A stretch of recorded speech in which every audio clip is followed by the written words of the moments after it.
Good morning, my dear friends. I am Ramkrishna Kumar. Welcome to Nitish Classes Institute. कहा जाता है नशा मेहनत का करो ताकि सक्सेस भी ताकि बीमारी भी सक्सेस वाली लगे। क्या लगे?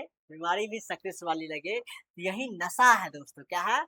नशा है कि अपना सबको बिहार बोर्ड इंटर परीक्षा 2027 में फोर हाँ 450 कितना बाबू 450 तब तक आएंगे नहीं, तब तक तोड़ते रहेंगे, रगड़ते रहेंगे, फोड़ते रहेंगे। दशरथ मांझे की तरह जब तक तोड़ेंगे नहीं तब तक छोड़ेंगे नहीं, तब तक लक्ष्य को प्राप्ति न कर लेंगे, तब तक अपना सबको मेहनत जितना हो सके उतना करेंगे। ठीक ना? तो अपना सब बिहार बोर्ड इंटर परीक्षा 2027 में जो सम्मिलित होने वाला है, उसके लिए अपना सब पॉलिटिकल साइंस जो है 10 most important very very important short question answer का आज पाठ होने वाला है। 9th करने वाले हैं दोस्तों। 9th में देखेंगे, तहलका मचाएंगे क्या क्या। अपना सब क्लास 12th में जो है 10 इम्पोर्टेंट जो है पार्ट 9 होने वाला है, क्या क्या तहलका मचाने वाले हैं उसके बारे में अपना सब देखेंगे। तो यदि वीडियो सेशन अच्छा लगेगा तो एक बार लाइक शेयर सब्सक्राइब जरूर होना चाहिए। लाइक शेयर सब्सक्राइब जरूर होना चाहिए। बहुत सारे फ्रेंड्स हमको जो सपोर्ट कर रहे हैं उसको सबको बहुत बहुत दिल से धन्यवाद।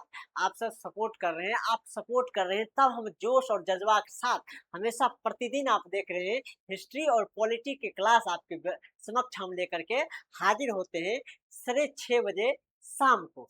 तो आपको और इसके लिए हमको जहां तक हो सकता है आपको जो है हम जो है क्या कर रहे हैं, मदद करने के लिए तत्पर रहते हैं। देखिए इस टाइप का जो है यदि आपको पैनल पीडीएफ चाहिए, इस टाइप को यदि पीडीएफ आपको चाहिए, आपको घर बैठे अवेलेबल करवा दिया जाएगा, कोई दिक्कत नहीं है। आपको जो नंबर दिया जाएगा इस नंबर पर आप कांटेक्ट कर सकते हैं। क्या कर सकते हैं बाबू? इस नंबर पर आप कांटेक्ट कर सकते हैं 7903534066 और एक नंबर और है 9534023725। ये दोनों नंबर से आप कांटेक्ट कर सकते हैं और आपको पीडीएफ घर पर बैठे मिल जाएगा। यदि आप बिहार बोर्ड इंटर परीक्षा 2027 में सम्मिलित होने वाले हैं तो आप free of cost Nitish classes पर आप बिना कोई रुपया खर्च किए हुए आप फ्री में फ्री ऑफ कॉस्ट यूट्यूब की मदद से और हम आपको पीडीएफ अवेलेबल करवा देंगे।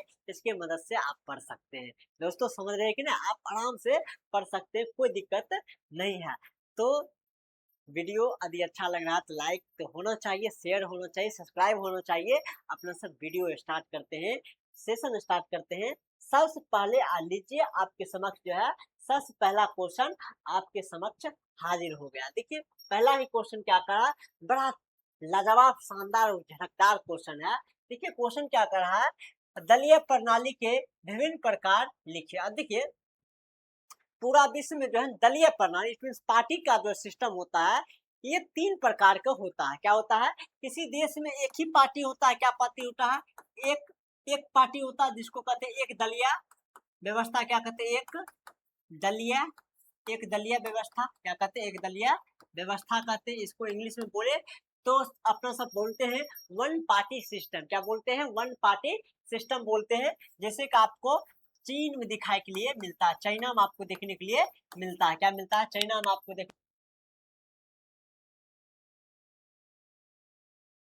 कहाँ मिलेगा? चाइना में आपको देखने के लिए मिलेगा एक दलीय व्यवस्था। वहां पर एक ही पार्टी है, मार्क्सवादी, इट मीन्स पार्टी है जो कि समाजवादी पार्टी को ही कहते हैं। ठीक है, वही पार्टी है और पूरा जितने भी चीन का जो है राजनीतिक गतिविधि होता है एक ही पार्टी से होता है। तो चीन क्या है? चीन जो है एक दलीय व्यवस्था वाला फॉलो करता है। कोई देश में जो है द्विदलीय व्यवस्था होता है। क्या होता है? द्विदलीय। क्या होता है? द्विदलीय व्यवस्था होता है। क्या होता है? द्विदलीय व्यवस्था होता है। ठीक, इट मीन जो है two party system. It mean कोई देश में जो है दो ही पार्टी होता है। क्या होता है? दो ही पार्टी होगा। यदि एक सत्ता में रहेगा, एक सत्ता में पार्टी रहेगा, एक उसका विपक्ष रहेगा। क्या रहेगा? विपक्ष रहेगा। दो ही पार्टी होगा, इसमें तीसरा पार्टी इन्वॉल्व नहीं होता है। ये होता है। और एक और होता है जिसको आप सब कहते हैं बहुदलीय बहुदलीय व्यवस्था। क्या कहते हैं? बहुदलीय बहुदलीय व्यवस्था, क्या कहते हैं, बहुदलीय व्यवस्था कहते हैं। जिससे कि भारत में जो है, भारत में क्या है दोस्तों, बहुदलीय व्यवस्था है। भारत में बहुत सारा पार्टी यहाँ पर जो है राजनीतिक गतिविधि में भाग लेते हैं। जैसे कि आपको पता है आरजेडी हो जाएगा, ठीक है, क्षेत्रीय पार्टी, जैसे कि जेडीयू हो जाएगा, ठीक है, और भी वीआईपी हो जाएगा, और बहुत सारा एलजेपी हो जाएगा। ये सब पार्टी भी है, क्योंकि ये पार्टी क्षेत्रीय पार्टी होता है। क्या होता है, क्षेत्रीय पार्टी होता है। अपना अपना प्रांत, अपना अपना क्षेत्र में ही ये क्या करता है, चुनाव लड़ता है। कोई जो है, जो कोई ये भी पार्टी होता है, लेकिन ये जो है राष्ट्रीय पार्टी होता है। क्या होता है, राष्ट्रीय पार्टी होता है। जैसे कि बात कर लेंगे बीजेपी की, बात कर लेंगे कांग्रेस की, बात कर लेंगे समाजवादी पार्टी की, बात कर लेंगे एएपी का, बात कर लेंगे आप। ये सब पार्टी क्या है, राष्ट्रीय पार्टी है। देखिए यहाँ पर बहुत सारा पार्टी यहाँ पर क्या कर रहा है, चुनाव में गतिविधि अपना अपना प्रदर्शन कर रहा है। RJD, BJP, JDU, Congress, BJP, आप, ये सब पार्टी क्या है, बहुदलीय पार्टी है। एक से अधिक पार्टी है। क्या है, एक से अधिक पार्टी है, तो इसको कहेंगे बहुदलीय पार्टी। क्या कहेंगे, बहुदलीय पार्टी। देखिए वही बात पूछा, क्वेश्चन क्या है कि दलीय प्रणाली के विभिन्न प्रकार को लिखेंगे। दलीय प्रणाली के विभिन्न प्रकार निम्नलिखित है। सबसे पहला देखिए, मुख्य रूप से 3 प्रकार के होते हैं। पहला, एक दलीय प्रणाली, इट मीन जो है वन पार्टी सिस्टम, क्या, वन पार्टी सिस्टम। और दूसरा है द्विदलीय प्रणाली, इट मीन जो है टू पार्टी सिस्टम, जहां पर 2 ही पार्टी हो।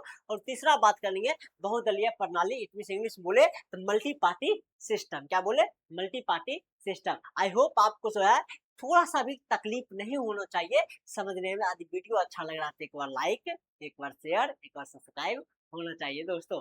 चलिए अपना सब नेक्स्ट क्वेश्चन की ओर अपना सब मूव करते हैं। नेक्स्ट क्वेश्चन बड़ा ही शानदार, जबरदस्त और जो है लाजवाब होने वाला है दोस्तों। चलिए नेक्स्ट क्वेश्चन की ओर अपना सब मूव करते हैं। देखिए नेक्स्ट क्वेश्चन क्या कर रहा है, बड़ा गजब है। चलिए, चुनाव निर्वाचन आयोग के 2 कार्य लिखे। चुनाव आयोग बोले था, निर्वाचन आयोग बोले, दोनों बात एक ही होता है। इंग्लिश बोलते हैं तो इलेक्शन कमीशन। आपको पता है कि भारत में जो है, भारत में जो है चुनाव कराने का जो कार्य होता है, चुनाव, क्या बाबू, चुनाव कराने का जो कार्य होता है, किसके पास होता है, ये चुनाव आयोग के पास होता है। इसमें जो है निर्वाचन आयोग के पास, किसके पास, निर्वाचन आयोग के पास होता है। और इसका कार्य बहुत ज्यादा है। इसका कार्य जो है बाबू बहुत ज्यादा है। जैसे कि इसका कार्य क्या है, सबसे पहला जो है, यह स्वतंत्र एवं निष्पक्ष चुनाव कराता है। स्वतंत्र, क्या बाबू, स्वतंत्र एवं निष्पक्ष, क्या, निष्पक्ष चुनाव कराना इसका काम हो गया। दूसरा का काम होता है उम्मीदवारों का नामांकन करवाना। क्या करवाना, उम्मीदवारों का नामांकन करवाना। क्या करवाना, नामांकन करवाना। तीसरा काम क्या होता है, वोटर लिस्ट जारी करना। क्या होता है, वोटर लिस्ट जारी करना। वोटर लिस्ट जारी करना इसी का काम होता है। चौथा काम होता है वोटर लिस्ट में संशोधन करना, इसी का काम होता है। क्या करना, वोटर लिस्ट में जो है संशोधन करना इसी का कार्य होता है। और क्या होता है, उम्मीदवारों, इट मीन पार्टी को जो है चुनाव चिन्ह देना। क्या बाबू, चुनाव चिन्ह देना इसी का काम होता है। पार्टी को जो चुनाव चिन्ह जो मिलता है, चुनाव चिन्ह, जैसे कि आपको पता है बीजेपी को कमल छाप है, आरजेडी को लालटेन छाप है, जेडीयू का तीर छाप है। ये सब जो है काम किसका होता है, चुनाव आयोग का काम होता है दोस्तों। और बहुत सारा कार्य होता है। चुनाव आयोग का काम क्या होता है, चुनाव का प्रक्रिया, चुनाव प्रक्रिया में पूरा पूरा जितना भी कार्य हो रहा है उसका गतिविधि करना, उस पर संचालन करना, उस पर नियंत्रण रखना। क्या रखना, नियंत्रण रखना, ठीक ना। तो ये क्या काम होता है कि, या फिर चुनाव चुनाव क्या लिख सकते हैं, चुनाव प्रदर्शन में, चुनाव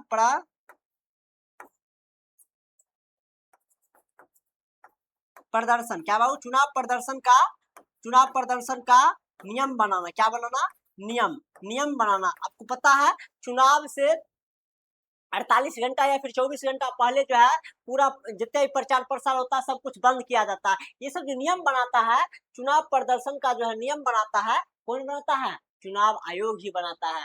और लोगों को, किसको बाबू, लोगों को जो है चुनाव के लिए, चुनाव करने के लिए लोगों को जो जागरूक करता है। क्या करता है बाबू, जागरूक जो करता है, जागरूक क्या करता है, जागरूक करना किसका काम होता है, लोगों को चुनाव के प्रति जागरूक करना किसका काम होता है, चुनाव आयोग का काम होता है। ये सारा तमाम काम चुनाव आयोग का होता है दोस्तों। बताइए, लिखने में किसी को दिक्कत है और किसी को परेशानी है तो आप बता सकते हैं। आप आराम से 2 पॉइंट कहीं से उठा करके लिख सकते हैं कि नहीं। चुनाव आयोग का निम्नलिखित कार्य है चुनाव स्वतंत्र एवं निष्पक्ष कराना, उम्मीदवारों का नामांकन करवाना, वोटर लिस्ट जारी करना, वोटर लिस्ट में संशोधन करना, दल को या फिर पार्टी को चुनाव चिन्ह देना, या फिर जो है चुनाव प्रदर्शन के दौरान नियम कानून बनवाना, या फिर लोगों को चुनाव कराने के लिए, चुनाव देने के लिए, चुनाव करने के लिए जागरूक करना। क्या करना? जागरूक करना। और भी बहुत सारा कार्य होता है, अपना सब एक बार पढ़ लेते हैं। निर्वाचन आयोग के कार्य लिखे या फिर चुनाव आयोग के कार्य लिखे। देखिए कितना बार रिपीटेड, 23 में भी है और 26 में इस बार भी पूछा गया है दोस्तों। तब सब लिखेंगे निर्वाचन आयोग के 2 कार्य। सबसे पहले लोकसभा, राज्यसभा, विधानसभा तथा राष्ट्रपति उपराष्ट्रपति के चुनाव स्वतंत्र एवं निष्पक्ष एवं शांतिपूर्ण ढंग से कराना। देखिए इसी में बहुत सारा बात लिख दिया गया, आप इसमें से छांट छांट के भी पॉइंट बना सकते हैं। लोकसभा, राज्यसभा, विधानसभा तथा राष्ट्रपति उपराष्ट्रपति का चुनाव कराना। दूसरा, चुनाव स्वतंत्र एवं निष्पक्ष कराना। तीसरा, चुनाव स्वतंत्र शांतिपूर्ण ढंग से कराना। आप इसी से भी पॉइंट बना करके लिख सकते हैं, कोई दिक्कत कोई परेशानी नहीं होना चाहिए। और दूसरा बात कर लेंगे मतदाता सूची, इट मीन वोटर लिस्ट का निर्माण, संशोधन एवं अद्यतन करना। क्या करना? अद्यतन करना, संशोधन करना या फिर वोटर लिस्ट निर्माण करना, तैयार करना, किसका कार्य होता है? चुनाव आयोग का काम होता है। इट मीन निर्वाचन आयोग का काम होता है। देख लेते हैं हमारे कौन कौन भाई साथी इस हम सफर में आए हुए हैं। जी सर, आई एम प्रेजेंट। और सेशन अच्छा लग रहा है तभी तक में, आप इंतजार नहीं कीजिए, लाइक एक बार ठोकिए अपने लाइक। चलिए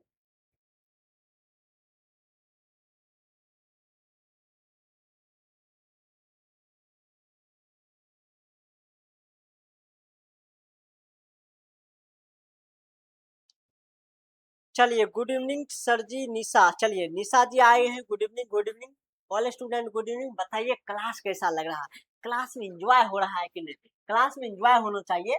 चलिए नेक्स्ट क्वेश्चन की ओर अपने सब मूव करते हैं। नेक्स्ट क्वेश्चन बड़ा शानदार है, लाजवाब है और झलकदार है। देखिए, भारत की दलीय व्यवस्था के 4 लक्षण का उल्लेख करें। भारत में कैसा दलीय व्यवस्था है?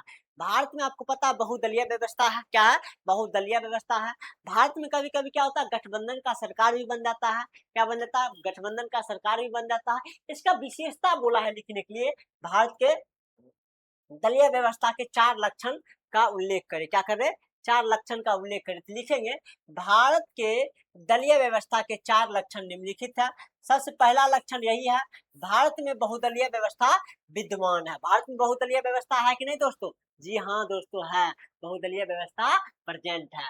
अगला बात कर लेंगे, दूसरा बात कर लेंगे, राष्ट्रीय एवं क्षेत्रीय दोनों प्रकार के राजनीतिक दल सक्रिय है। भारत में दोनों दल है, राष्ट्रीय दल भी है और क्षेत्रीय दल भी है। जैसे कि राष्ट्रीय दल अभी जस्ट आपको हम बताए हैं, जैसे कि कांग्रेस हो गया, बीजेपी हो गया, आम आदमी पार्टी हो गया, ठीक है। ये सब क्या हो गया? ये सभी दल जो है राष्ट्रीय दल है। और क्षेत्रीय दल जो कि पार्टिकुलर क्षेत्र बिहार तक में रहता है, या फिर जो है बात करेंगे तमिलनाडु में, तो तमिलनाडु में लड़ता है, दूसरे एक से अधिक राज्यों में नहीं लड़ता है, वैसा दल को कहेंगे क्षेत्रीय दल। जैसे आरजेडी हो गया, जेडीयू हो गया, वीआईपी हो गया, ये सब क्या हो गया? ये सब क्षेत्रीय पार्टी हो गया। क्या हो गया? क्षेत्रीय दल हो गया, ठीक है। और तीसरा विशेषता बात कर लेंगे, कई बार गठबंधन सरकार का गठन होता है। भारत में गठबंधन का भी सरकार बन जाता है। जैसे कभी बाहर, अभी बिहार में, फिलहाल बिहार में देखा जाए तो एनडीए का सरकार है। क्या है? एनडीए का सरकार है, ठीक है। किसका सरकार है दोस्तों? एनडीए का सरकार है।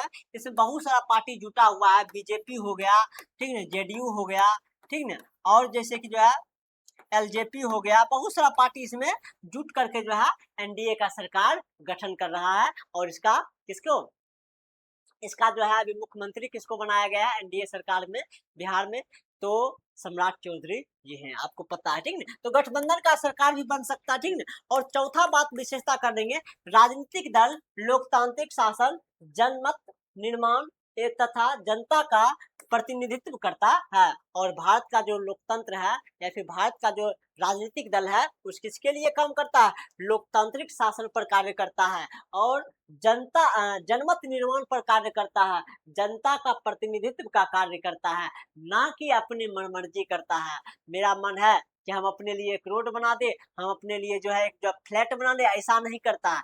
अपने लिए कार्य नहीं करता है, जनता के लिए करता है, जनता के निर्माण के लिए करता है, जनमत के लिए करता है, लोकतांत्रिक शासन के अनुसार कार्य करता है। समझ रहे कि नहीं दोस्तों? ये सभी विशेषताएं हैं लोकतंत्र का, या सॉरी ये सभी विशेषताएं हैं भारत के राजनीतिक व्यवस्था का। भारत में राजनीतिक व्यवस्था कैसा है? बहुदलीय है। भारत में राजनीतिक व्यवस्था कैसा है? क्षेत्रीय भी है और राष्ट्रीय भी है, और यहाँ पर गठबंधन का सरकार भी बनता है, और राजनीतिक लोकतांत्रिक शासन पर निर्माण पर या फिर जो है जनता के प्रतिनिधि के द्वारा कार्य करता है। आई होप आपको समझ में आ गया। अगला क्वेश्चन की ओर अपना सब मूव करते हैं, और ये क्वेश्चन बड़ा शानदार लाजवाब है, ठीक ना दोस्तों? इसको समझना थोड़ा गौर से समझिएगा, कैसा बहुत बहुत अच्छे अच्छे जो है समझ में नहीं आता है। इसको क्या कहता है?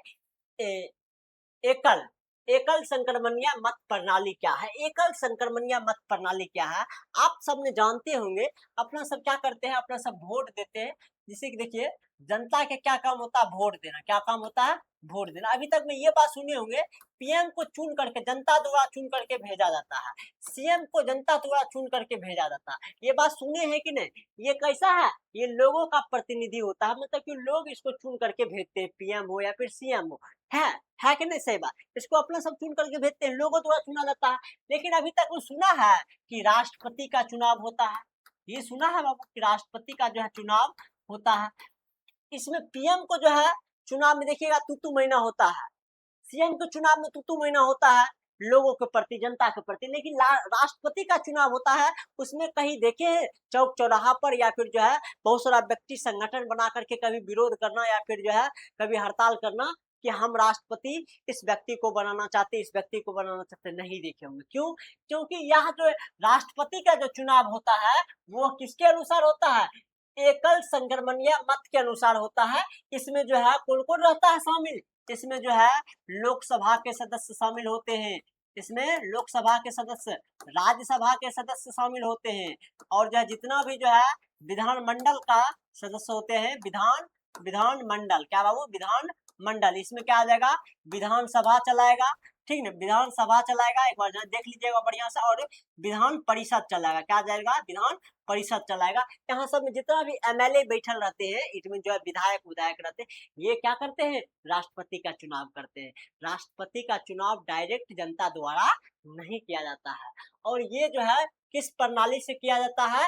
तो एकल संक्रमणीय मत प्रणाली के द्वारा किया जाता है। सर ये प्रणाली होता क्या है? इसको इंग्लिश में कहते हैं सिंगल ट्रांसफेरेबल वोटिंग सिस्टम। से क्या कहते हैं? सिंगल ट्रांसफेरेबल वोट सिस्टम कहते हैं। देखिए इसके अनुसार क्या होता है, जैसे कि इसके अनुसार जो होता है ना, इसके अनुसार जो होता है उम्मीदवार, कौन बाबू? उम्मीदवार। इसमें जो एमएलए होते हैं, विधायक जो होते हैं, वो जो यहाँ सब बैठे होते हैं लोकसभा, राज्यसभा, विधानसभा, विधान परिषद में, ये सब चुनते हैं उम्मीदवार। ये उम्मीदवार क्या करते हैं?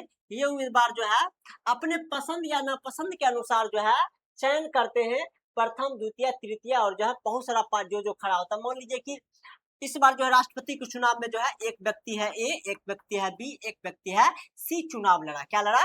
सी चुनाव लड़ा, ठीक है। तो अपना सब एक एमएलए है, जैसे कि ये एमएलए है, ठीक है। तो ये प्रीफरेंस देगा, क्या देगा? प्रीफरेंस देगा कि आप सब जो है ए व्यक्ति को क्या बनाइए? ए व्यक्ति को बनाइए, ए व्यक्ति को क्या बनाइए? ए व्यक्ति को चुनाव बनाइए, इट मींस राष्ट्रपति बनाइए। यदि ए व्यक्ति को नहीं बनाइएगा तो दूसरा प्रीफरेंस हम देते हैं बी को, और तीसरा को नहीं बनाइएगा तो हम तीसरा को इसको देते हैं। इस टाइप का ये प्रेफरेंस देगा।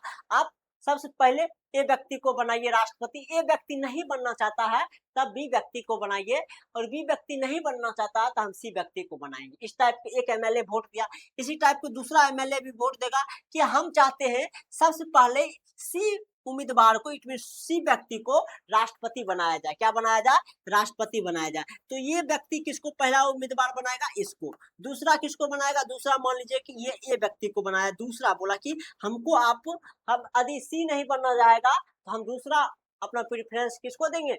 ए उम्मीदवार को देंगे, ठीक है। या फिर ये नहीं देगा तो हम जो है तीसरा व्यक्ति को बनाएंगे। इस टाइप के बहुत सारा एमएलए अपना अपना क्या करेगा? पसंद नापसंद का जो है मूल्य अंकित करेगा, हम पहले इसको पहले उसको, ठीक है। और इसमें जो है प्रतिशत के अनुसार, किसके अनुसार, प्रतिशत के अनुसार 50% से जिसको ज्यादा वोट चलाता है उसको वोटिंग मिल जाता है, क्या मिल जाता है, उसको जो है सीट मिल जाता है, वो राष्ट्रपति बन जाता है, क्या बन जाता है, राष्ट्रपति बन जाता है, ठीक है। तो इसी को अपना थोड़ा अच्छे ढंग से लिख देंगे, एकल संक्रमणीय मत प्रणाली, it mean single transferable vote system, ऐसी निर्वाचन प्रणाली है जिसमें मतदाता, इट मीन वोटिंग करने वाला उम्मीदवारों को अपनी पसंद के क्रम, इट मीन प्रथम द्वितीय तृतीय या फिर 4-5 को खड़ा होगा तो चतुर्थ पंचम आदि को वोट देते में अंकित करता है, मतलब उसमें अपना अपना मत अंकित करता है। यदि किसी उम्मीदवार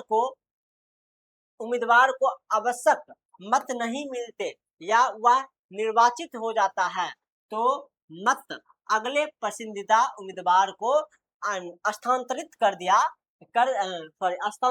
दिए जाते हैं। इसमें क्या होता है, यदि इसको ज्यादा वोट मान लीजिए कि नहीं मिला तो इसको हटा करके जो है इसका सब वोट जो है ये दोनों में इंक्लूड हो जाएगा, क्या हो जाएगा, ये दोनों में इंक्लूड हो जाएगा। अब ये दोनों सबसे ज्यादा जिसका वोटिंग आएगा उसको क्या दिया जाएगा, उसको उम्मीदवार बना दिया जाएगा, इट मीन उसको राष्ट्रपति बना दिया जाएगा। इस टाइप का होता है, यहाँ पर वोटिंग बर्बाद नहीं होता, ठीक ना। यदि पहला अगर कोई जो है पसंदीदा उम्मीदवार नहीं बनता है तो उसका वोट जो है स्थानांतरित होकर के अगले सभी में बट जाता है, समझ रहे कि नहीं। इस टाइप का यहाँ पर वोटिंग होता है राष्ट्रपति को किसके अनुसार, एकल संक्रमणीय मत प्रणाली के अनुसार, इंग्लिश बोले तो single transferable vote system. I hope आपको समझ में आ गया किस टाइप का इसका वोटिंग किया जाता है। चलिए अगला क्वेश्चन और नेक्स्ट क्वेश्चन बड़ा ही शानदार है, लाजवाब है और आपको बहुत ही सुंदर और जो है मस्त दिखाई देगा। लोक कल्याणकारी राज्य क्या है, लोक कल्याणकारी राज्य क्या है, इसके बारे में बोला गया है बोलने के लिए। किसके बारे में, लोक कल्याणकारी राज्य क्या है, चलिए देख लेते हैं कौन कौन हमारे साथ जुटे हुए हैं। चलिए all student good evening, good evening, all student good evening, most welcome. चलिए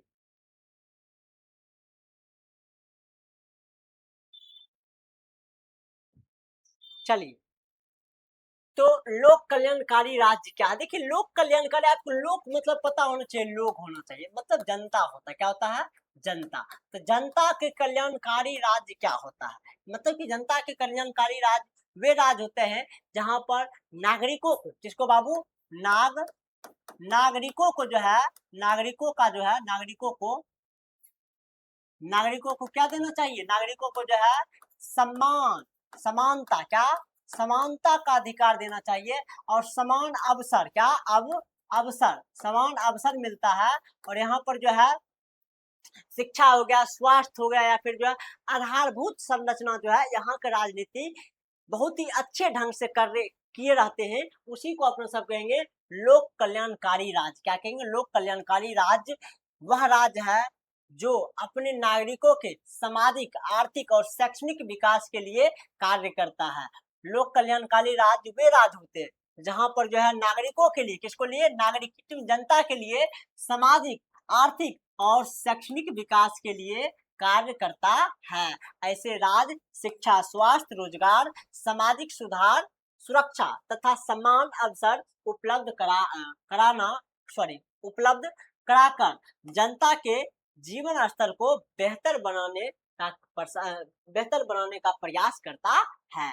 यहाँ पर जो है जनता को बेहतर शिक्षा, स्वास्थ्य, रोजगार, सामाजिक सुरक्षा और जो है समानता का अधिकार दे करके जो है यहाँ का जो है जनता को जीवन स्तर बेहतर बनाने का प्रयास किया जाता है। इसी को अपने सब कहते हैं लोक कल्याणकारी राज्य। क्या कहते हैं, लोक कल्याणकारी राज्य। क्या कहते हैं, लोक कल्याणकारी राज्य। ये आई होप आपको समझ में आ गया। चलिए नेक्स्ट क्वेश्चन की ओर अपन सब मूव करते हैं। चलिए ये क्वेश्चन बड़ा ही शानदार क्वेश्चन है, सामूहिक उत्तरदायित्व क्या है, क्या है बाबू, सामूहिक उत्तरदायित्व क्या है, ये क्वेश्चन पूछा गया है। बड़ा शानदार क्वेश्चन है, क्या है बाबू, बड़ा शानदार क्वेश्चन है, देख लेते हैं, ठीक ना। बड़ा शानदार क्वेश्चन है। क्वेश्चन क्या रहा है, सामूहिक उत्तरदायित्व क्या है। देखिए आपको पता होना चाहिए, लोकसभा का चुनाव हो, लोकसभा का चुनाव हो या फिर विधानसभा का चुनाव हो, किसका, विधानसभा का चुनाव हो, अपना सब किसको बनाते हैं, अपना सब लोकसभा में इट मीन्स पीएम को चुनते हैं, विधानसभा इट मीन्स अपना सब सीएम को चुनते हैं। किसको चुनते हैं, पीएम सीएम, या फिर विधानसभा की बात कर रहे हैं या फिर लोकसभा, सॉरी विधानसभा की बात कर लेंगे या फिर लोकसभा की बात कर लेंगे, जो पार्टी, क्या बाबू, जो पार्टी बहुमत प्राप्त करता है, क्या करता है, बहुमत, मत मतलब होता है वोट, और बहुमत होता है बहुत ज्यादा, जिसके पास बहुत ज्यादा वोटिंग होता है उसको अपना सब क्या बनाते हैं, उस पार्टी को सीएम बनाते हैं, क्या बनाते हैं, उस पार्टी को अपना सब सत्ता में रखते हैं, किस में रखते हैं, सत्ता में रखते हैं। इट मीन वो सरकार का गठन करता है, क्या करता है, सरकार का गठन करता है। सरकार का गठन इट मीन जो है, इस पार्टी से एक व्यक्ति को सीएम बनेगा, वह सीएम जो होता है बहुत सारा मंत्री को चुनेगा, क्या चुनेगा, मंत्री को चुनेगा, किसी को जो है रोड मंत्री बना देगा, किसी को जो है फाइनेंस मंत्री बना देगा, किसी को जो है शिक्षा मंत्री बना देगा, किसी को जो है क्या कर सकता है, कृषि मंत्री बना देगा, किसी को जो है किसान मंत्री बना देगा, किसी को मजदूर मंत्री बना देगा, किसी को जो है रेल मंत्री बना देगा, बहुत सारा मंत्री यहाँ पर बन जाता है, क्या बन जाता है, सब वही पार्टी का रहता है, क्या रहता है, सब उसी पार्टी का ये सब मंत्री रहता है। अब देखिए यहाँ पर आपको दिखा दे रहा है ये सब जो मंत्री जो फॉर्म हुआ है, यही सब मिल करके जो है सरकार चलाता है। सरकार में कौन आ जाएगा, सीएम चलाएगा, फिर मंत्रिमंडल चलाएगा, जिसमें ये सब मंत्री का नाम बोले, ये सभी को अपना सब सरकार कहेंगे, क्या कहेंगे, सरकार। देखिए यहाँ पर सरकार जो चल रहा है सभी मिल करके चला रहे हैं, क्या चला रहे हैं, सभी मिल करके चला रहे हैं, इसीलिए इसको कहते हैं सामूहिक उत्तरदायित्व, क्या कहते हैं, सामूहिक उत्तरदायित्व। और इसमें से आदि पार्टी का बहुमत खो गया, जैसे कि इसमें से बहुत सारा मंत्री होगा जो जीत गया, क्या होगा, जीत गया, जीतने के बाद जो है वो जो है इस उस पार्टी से क्या करेगा, उस पार्टी से क्या कर लेगा, पार्टी से इस्तीफा ले लेगा, इट मीन जो है रिजाइन ले लेगा, क्या लेगा, रिजाइन ले लेगा। जैसे ही रिजाइन लेगा तो उस पार्टी का जो है सीट था, सीट कम हो जाएगा, क्या हो जाएगा, सीट कम हो जाएगा। जैसे ही जो 50% से कम होगा, क्या होगा बाबू, 50% से कम होगा तो क्या होगा, यहाँ पर जो है इसका सरकार गिर जाएगा, क्या हो जाएगा, गिर जाएगा। और ये जो रिजाइन लिया गया पार्टी जो जीता हुआ सदस्य था वो रिजाइन लेकर के दूसरे पार्टी में मिल जाएगा, क्या हो जाएगा, मान लीजिए कि दूसरे पार्टी में मिल जाएगा तो उस पार्टी का जो है बहुमत 50% से ज्यादा हो जाएगा, कितना हो जाएगा, 50% से ज्यादा हो जाएगा, तो उस पार्टी का सरकार बन जाएगा और इस पार्टी का सरकार गिर जाएगा। लेकिन आप यहाँ पर देख रहे सामूहिक रूप से जो है सभी मिलकर के पार्टी चला रहा है, तो सरकार चला रहा है, इसीलिए इसी को कहा जाता है सामूहिक उत्तरदायित्व, क्या कहा जाता है, सामूहिक उत्तरदायित्व। आई होप आपको सामूहिक उत्तरदायित्व समझने के लिए मिल गया होगा अच्छे ढंग से। तो लिखेंगे सामूहिक उत्तरदायित्व वह सिद्धांत है जिसके अनुसार मंत्री परिषद के सभी मंत्री सामूहिक रूप से लोकसभा के प्रति उत्तरदायी होता है, लोकसभा या फिर राज्यसभा के प्रति उत्तरदायी होता है। सभी मंत्री, देखिए सभी मंत्री क्या होता है, लोकसभा या फिर विधानसभा के प्रति उत्तरदायी होता है। आप लिख सकते हैं यदि लोकसभा या फिर जो है विधानसभा, जो भी आपको लिखना लिख सकते हैं, मंत्री परिषद पर अविश्वास प्रस्ताव पारित कर देता है, अविश्वास प्रस्ताव पारित कर देता है, इसमें जो है यहाँ बहुत सारा पार्टी जो है बहुत सारा क्या करता है, यहाँ पर जो है मंत्री रिजाइन देने के लिए कगार पर हो जाता है, इसमें जो है अविश्वास प्रस्ताव पारित कर देता है, तो पूरी मंत्री परिषद को सामूहिक रूप से इस्तीफा देना पड़ता है। तो सामूहिक रूप से जितना भी मंत्री परिषद है, कोई रोड मंत्री बन गया, कोई फाइनेंस मंत्री, कोई जो है वित्त मंत्री, कोई जो है किसान मंत्री, कोई रोड मंत्री, कोई रेलवे मंत्री, ये सभी को इस्तीफा देना पड़ेगा, क्या देना पड़ेगा, सभी को इस्तीफा देना पड़ेगा। इसलिए कहा जाता है भारत में जो है सामूहिक रूप से कार्य किया जाता है, क्या किया जाता है दोस्तों, सामूहिक रूप से कार्य किया जाता है। आई होप आपको समझ में आ गया होगा। चलिए MR रॉक्स, चलिए 315 हाय सर जी, चलिए हाय, बताइए हाय, आप सब कैसे हैं, आई होप आप सब तंदुरुस्त हैं, मस्त हैं, तन मन से आप पढ़ाई लिखाई में लीन है, ठीक है। आई होप आपको जो है सामूहिक उत्तरदायित्व समझ में आया। यहाँ तक में वीडियो और सेशन अच्छा लग रहा है तो एक बार लाइक शेयर सब्सक्राइब होना चाहिए, तो समझे कि नहीं। चलिए नेक्स्ट क्वेश्चन की ओर अपना सब मूव करते हैं। चलिए नेक्स्ट क्वेश्चन क्या कर रहा, और ये आज का जो है 87 नंबर क्वेश्चन है, ठीक है, 87 नंबर क्वेश्चन है, राज्यसभा की वित्त शक्ति क्या है।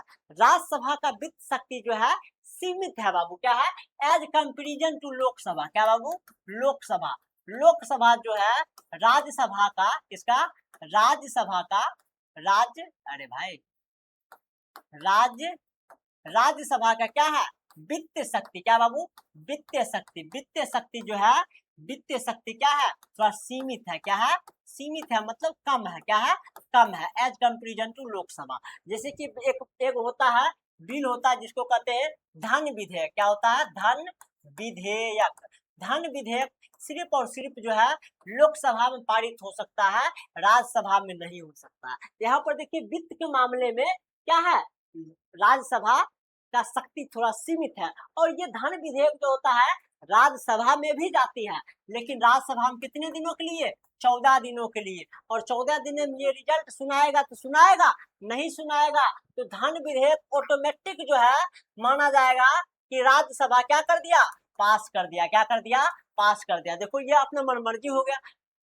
राज्यसभा गया 14 दिन के लिए, 14 दिन वो डिस्कस करिए रहा 14 दिन से पहले रिजल्ट नहीं सुनाया, निगेटिव या भी पॉजिटिव, तो तब भी जो है इसको क्या माना जाएगा, इसमें 14 दिन से ज्यादा लेट हो गया तो धन विधेयक माना जाएगा कि राज्यसभा से पास हो गया। और वह कहाँ चला जाएगा, वह चल जाएगा सिग्नेचर होने के लिए राष्ट्रपति के पास। कहाँ चल जाएगा, राष्ट्रपति के पास चला जाएगा और राष्ट्रपति इस पर सिग्नेचर कर देगा। क्या कर देगा, हस्ताक्षर सिग्नेचर कर देगा। और ये धन विधेयक पूरा देश में, पूरा जिला, पूरा प्रशासन जो है इसको फैला देगा, पूरा राज्य में धन विधेयक लागू हो जाएगा। तो धन विधेयक सिर्फ और सिर्फ लोकसभा में होता है, मतलब विधेयक इसमें जो है वित्त के मामले में जो है क्या है, राज्यसभा थोड़ा इसका शक्ति सीमित है। तो यही थोड़ा लिख देंगे, राज्यसभा की वित्त शक्ति सीमित होती है, धन विधेयक इंग्लिश में बोले तो मनी बिल केवल लोकसभा में प्रस्तुत की जाती है। अब तो हम बताइए दिए, राज्यसभा धन विधेयक पर केवल सिफारिशें दे सकता है, मतलब अपना सही गलत अपना सिफारिश दे सकता है। क्या दे सकता है, सिफारिशें दे सकता है। और उसे अधिकतम 14 दिनों तक अपने पास रख सकता है। कितना दिनों तक, 14 दिनों तक। और बता दिया तब भी ठीक है, नहीं बताया तब भी ठीक है, और ऑटोमेटिक पास पता चलेगा कि 14 दिन बीत गया, नहीं कुछ निर्णय आया तो ऑटोमेटिक समझेगा कि पास हो गया। क्या हो गया, पास हो गया। अंतिम निर्णय लोकसभा के ही होता है। धन विधेयक पर अंतिम निर्णय किसका होता है, लोकसभा का ही होता है। किसका होता है, लोकसभा का ही होता है। आई होप आपको समझ में आ गया होगा राज्य की वित्तीय शक्ति क्या है। चलिए नेक्स्ट क्वेश्चन की ओर अपन मूव करते हैं। और ये आज का क्वेश्चन जो है 88 क्वेश्चन है, 88 नंबर क्वेश्चन है। दल बदल विरोधी कानून के मुख्य बिंदु क्या है। देखिए दल बदल कानून क्या है, देखिए सबसे पहले बात समझते हैं दल बदल कानून क्या है। दल बदल कानून, देखिए पहले अपना देश में एक नियम था, जिस नियम के तहत जो है ये भी कहा गया था कि जैसे कि कोई पार्टी है या फिर कोई जो है एमएलए है, विधायक है, जैसे कि वो जो है मान लीजिए कि ये जो है आरजेडी, क्या आरजेडी मान लेते हैं एक, और एक मान लेते हैं बीजेपी। क्या लेते हैं, बीजेपी। क्या लेते हैं, बीजेपी। अब देखिए क्या होता है, आरजेडी से वो लड़ा, कोई एमएलए है, कोई विधायक, एमएलए का मतलब आपको पता होना चाहिए विधायक होता है। क्या होता है, विधायक। कोई विधायक क्या क्या आरजेडी पार्टी से लड़ा, क्या पड़ा, आरजेडी पार्टी से लड़ा, इट मीन जो आरजेडी के चुनाव चिन्ह से लड़ा। क्या हुआ, आरजेडी के चुनाव चिन्ह से लड़ा। और लड़ाई करने के बाद, चुनाव लड़ने के बाद, जीत हासिल होने के बाद, जीतने के बाद जो है यह पार्टी किस में चला जाता था, बीजेपी में चला जाता था या फिर अन्य पार्टी में चला जाता था। हम पॉलिटिक्स नहीं कर रहे, जस्ट प्रेफरेंस आपको समझाने के लिए बात कर रहे, समझ देखने, इसमें चला जाता था। ऐसा बहुत ज्यादा होता था। क्या होता था, ऐसा बहुत ज्यादा होता था कि चुनाव लड़े किसी पार्टी से, किसी चुनाव चिन्ह से, और जीतने के बाद जो है किसी पार्टी में अपना सब हस्तांतरित आराम से चला जाता था। ये जो है विधायक, इससे क्या होता था, इससे लोकतंत्र कमजोर हो जाता था। इससे क्या हुआ, लोकतंत्र क्या होता था, कमजोर हो जाता था। क्या हो जाता था, कमजोर। तो अब बोला कि एक ऐसा नियम लाना चाहिए।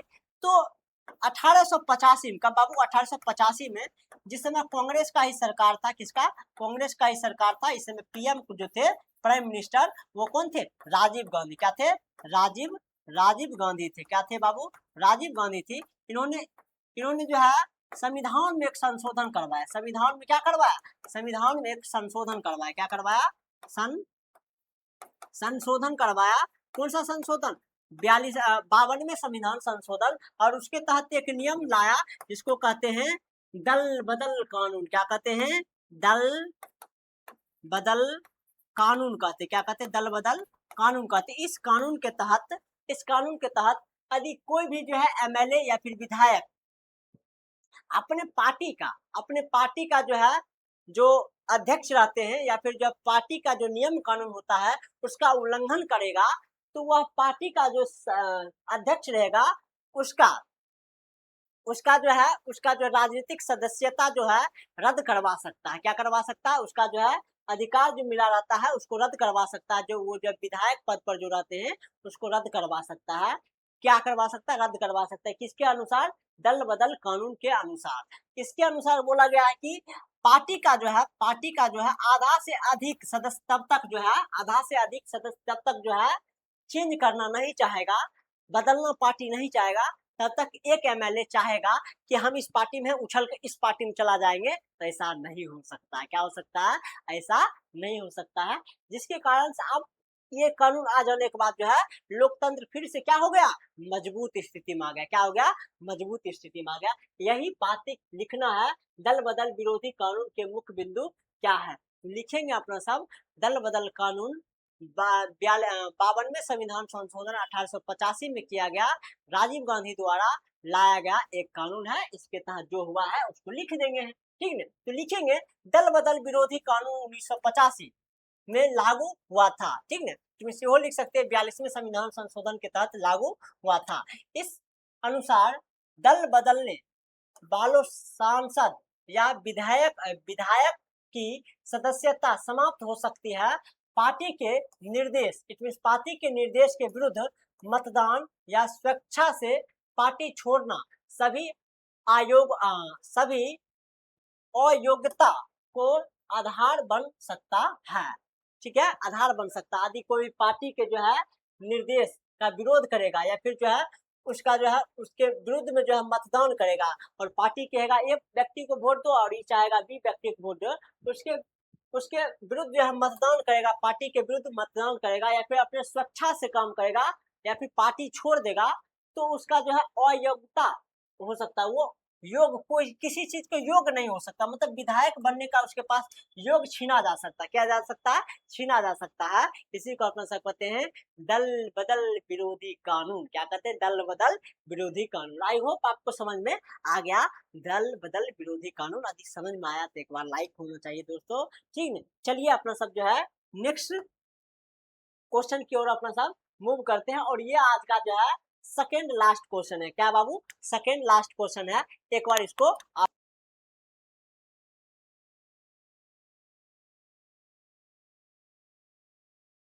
हम आप सबका जो है कमेंट भी देख रहे हैं, क्या क्या कमेंट आ रहा है। चलिए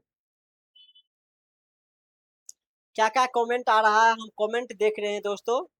चलिए hi sir, hello sir, good evening, good evening all student, good evening.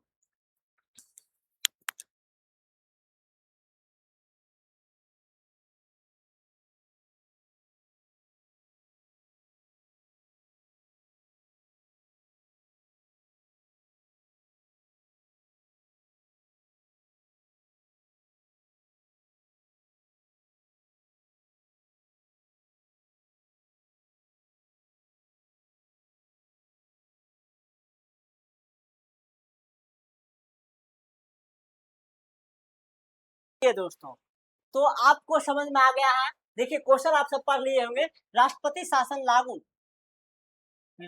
शासन लगाने में राज्यपाल की क्या भूमिका होती है? राज्यपाल का क्या भूमिका होती है? देखिए ऐसे राष्ट्रपति जो है आपातकाल जो लगा सकता है। क्या लगा सकता है? राष्ट्रपति जो है क्या राष्ट्रपति जो है आपातकाल जो लगा सकता है, आपातकाल वो 3 कंडीशन में लगा सकता है। कितना कंडीशन में? 3 कंडीशन में आपातकाल लगा सकता है। कितने कंडीशन बाबू? 3 कंडीशन में आपातकाल वो लगा सकता है। कितने? 3 कंडीशन में लगा सकता है। एक जो होता है 552, कितना? 352 के तहत, अनुच्छेद 352 के तहत और अनुच्छेद 360 के तहत और अनुच्छेद जो होता है 356 के तहत भी लगा सकता है आपातकाल। और ये जो है राज्यपाल के द्वारा जो आपातकाल लगाता है ये कब लगता है? जब कोई भी राज्य में वहां का जो सीएम होता है, क्या होता है? उस सीएम से जो होता है संवैधानिक व्यवस्था नहीं सुधरता। क्या संवैधानिक जो है व्यवस्था जो बनाया गया, संविधान जो बनाया गया था हमारे देश में, जो संविधान है उसके अनुसार अपना देश को नहीं चला पाता है। संविधान क्या हो गया, यहाँ पर विफल हो गया। क्या हो गया, विफल हो गया। तो सीएम जो है, यहाँ का जो है सीएम से जो है राज्यपाल क्या कहेगा, राज्यपाल राज्यपाल अनुमति देगा कि आपसे नहीं समझ रहा है तो हम कंप्लेन करेंगे किसके पास, राष्ट्रपति के पास। किसके पास, राष्ट्रपति के पास कहेंगे कि यहाँ का देशों, यहाँ का जो सीएम है उससे जो है संविधान नहीं समझ रहा है, विफल हो गया है, तो अपने हाथ में शासन ले लीजिए। तो यहाँ पर तब क्या लगेगा, राष्ट्रपति शासन लगेगा। ये क्वेश्चन हमसे पूछा गया है। कब से, इसमें जो है किसके अनुसार जो है राज्यपाल का भूमिका क्या होता है, तो राज्यपाल का भूमिका किसके अनुच्छेद में होता है, कौन सा अनुच्छेद, 356 वाला ये होता है। क्या होता है, 356 वाला होता है। और देश में आर्थिक संकट आ जाएगा। क्या आ जाएगा बाबू, देश में जो है आर्थिक संकट चला आ जाएगा। देश में जो है वित्त फाइनेंस चलाएगा, मतलब कि रुपया पैसा की कमी हो जाएगा। उस समय जो है कौन सा अनुच्छेद लगेगा, उस समय जो है आर्टिकल 360 के तहत जो है भारत सरकार क्या बना सकता है, आपातकाल लगा सकता है। और कोई बाहरी कारण आ जाएगा। क्या आ जाएगा, कोई जो है बाहरी कारण से जो है, देखिए बाहरी कारण क्या होगा, दूसरे देश से युद्ध हो गया। क्या हो गया दोस्तों, दूसरे देश से युद्ध हो गया, तब अनुच्छेद जो है 352 के तहत राष्ट्रपति शासन लग सकता है। तो ये देखिए अनुच्छेद 56 और जो है 356 और जो है 360, क्या बाबू 360, ये जो है भारत के आंतरिक मामला के कारण लगता है। क्या लगता है, भारत के आंतरिक मामला। देखिए भारत के अंदर क्या हो जाएगा, वित्तीय फाइनेंशियल, इसमें जो है आर्थिक संकट चलाएगा। इसमें जो है रुपया पैसा बहुत ही गिर गया, बहुत ही जो है लो हो गया। उसके काल पे जो है क्या हो सकता है, अनुच्छेद 360 के तहत जो है आपातकाल लग सकता है, राष्ट्रपति आपातकाल, ठीक है। और 356 के तहत कब लगता है, तब देश में जो है संविधान विफल हो जाता है तब। तो इसमें ये दोनों आंतरिक मामला है। और ये जो है 352 वाला जो है ये बाहरी मामला है, इसमें दूसरे देश से युद्ध हो जाएगा तब। लेकिन ये तीनों मामला में राष्ट्रपति क्या कर सकता है, आपातकाल की घोषणा कर सकती है, याद रखिए। लेकिन हमसे पूछा क्या गया है, राष्ट्रपति शासन लगाने में राज्यपाल का क्या भूमिका है, तो राज्यपाल का भूमिका वाला जो पूछा गया है ये अनुच्छेद 356 वाला पूछा गया है। जब राज्य में संवैधानिक व्यवस्था ठीक नहीं है, संवैधानिक व्यवस्था ठीक नहीं चलती, विफल हो जाती, तो राज्यपाल राष्ट्रपति को रिपोर्ट भेज सकता है। इस रिपोर्ट के आधार पर राष्ट्रपति अनुच्छेद 356 के तहत राष्ट्रपति शासन लागू कर सकता है। राज्यपाल की रिपोर्ट इस प्रक्रिया में महत्वपूर्ण होती है। और इस प्रक्रिया में क्या होता है, राज्यपाल की जो रिपोर्ट होती है बहुत ही इंपॉर्टेंट मायने होता है। आई होप आपको समझ में आ गया। यदि वीडियो अच्छा लग रहा है तो एक बार लाइक शेयर सब्सक्राइब जरूर कीजिए दोस्तों। अपना सब नेक्स्ट क्वेश्चन की ओर मूव करते हैं। और ये आज का जो है लास्ट क्वेश्चन होने वाला है। और क्वेश्चन बड़ा ही गजब है, शानदार है। लाल बहादुर शास्त्री के प्रधानमंत्री कार्यकाल में काल में देश को किन दो चुनौतियों का सामना करना पड़ा। किन किन चुनौतियों का सामना करना पड़ा, आपको पता है कि 1954 ईस्वी में जो है हमारे देश का प्रसिद्ध नेता और जाने माने प्रसिद्ध व्यक्ति जवाहरलाल नेहरू जी का क्या हो जाता है, नेहरू जी का निधन हो जाता है। क्या हो जाता है, निधन हो जाता है। क्या, निधन, इसमें मृत्यु हो जाता है। उसके बाद भारत का जो है प्रधानमंत्री पीएम कौन बनता है, लाल बहादुर शास्त्री बनते। क्या बोलते हैं, लाल बहादुर शास्त्री। ठीक, लाल बहादुर शास्त्री बनते हैं। और लाल बहादुर शास्त्री कब से कब बने हैं दोस्तों, तो 1954 से लेकर के जो है 1966 तक बने हैं। और इसके काल में जो है भारत को जो है बहुत ज्यादा चुनौतियों का सामना करना पड़ा। वो दो चुनौती को लिखना है। सबसे पहला चुनौती जो है यही है कि 1956 में पाकिस्तान के साथ युद्ध, किसके साथ, पाकिस्तान के साथ क्या करना पड़ा, युद्ध करना पड़ा। इसका चुनौती हो गया। दूसरा बात कर लेंगे, दूसरा क्या बात कर लेंगे कि इसी समय में जो है, इसी समय में क्या हो गया, मानसूनी, क्या बाबू, मानसून को असफलता। क्या हो गया, मानसून का मानसून का असफलता हो गया। ये बात हो गया। तीसरा बात क्या हुआ, तीसरा बात ये हो गया कि इस समय जो है मानसून को असफलता होने के कारण जो है हमारे देश में जो है खाद्यान्न पदार्थ जो है, इट मीन्स खाने वाला वस्तु का बहुत ज्यादा क्या हो गया, बहुत ज्यादा जो है कीमत गिर गया। इसमें जो है उसका जो खाने वाला पदार्थ ही नहीं मिलता था। गेहूं चावल का जो है इतना गिर गया कि कहीं मिल भी नहीं करता था। और इस परिस्थिति में हमको सबको अमेरिका से, जो वहां का सुअर जो है गेहूं खाता था, वो गेहूं हमको भारत भेजा खाने के लिए। उससे हमको मंगाना पड़ा खाद्यान्न पदार्थ। तो अपना सब तीसरा में यही लिखेंगे, खाद्यान्न। खाद खाद्यान्न खाद्यान्न की कमी। क्या हो गया, खाद्यान्न की कमी। क्या हो गया, कमी। ये बताइए, 3 कारण आप लिख सकते हैं कि नहीं, कोई दिक्कत नहीं होना चाहिए ये 3 कारण लिखने में। पहला कारण जो है 1956 में, 1965 में चीन के साथ युद्ध। दूसरा बताइएगा मानसून का असफलता। और तीसरा बताइएगा खाद्यान्न पदार्थों की कमी। क्या, खाद्यान्न पदार्थों की कमी। तो यही बात बोला है, 2 लिखने के लिखेंगे अपना सब। जवाहरलाल नेहरू की मृत्यु के बाद लाल बहादुर शास्त्री सत्ता में आए। ठीक है, लाल बहादुर शास्त्री, नेहरू जी की मृत्यु के बाद कौन आए, लाल बहादुर शास्त्री सत्ता में आए।